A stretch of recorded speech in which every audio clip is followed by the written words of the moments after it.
রাধে রাধে। বন্ধুরা, তোমরা কি জানো ভগবান শ্রীকৃষ্ণ কুরুক্ষেত্রের যুদ্ধের সময় অর্জুনকে যেই ধর্মের জ্ঞান দেয়, সেই ধর্মের জ্ঞানকে গীতোপনিষদ বলে। হ্যাঁ, যাকে আমরা শ্রীমদ্ ভগবদ্ গীতা নামে চিনি এখন। কিন্তু আমরা হয়তো অনেকেই জানি না শ্রীমদ্ ভগবতীর আসল মানে কি। চলো আমি বলে দিচ্ছি। তো ফার্স্ট যেটা আছে শ্রী মানে রাধারানী, রাধারানী মানে প্রেম, ভালোবাসা। তারপরে আসছে মদ মানে পুণ্য। তারপরে ভ মানে ভক্তি। তারপরে গ মানে জ্ঞান।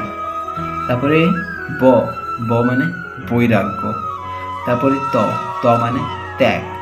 আর এই পুরো জিনিসটা আমাদের শ্রী রাধারানীর কৃপায় পূর্ণ সনাতন ধর্মীয় মূল পুরাণ শ্রীমদ্ ভগবদ্ গীতা নামে পরিচিত হয়। হরে কৃষ্ণ।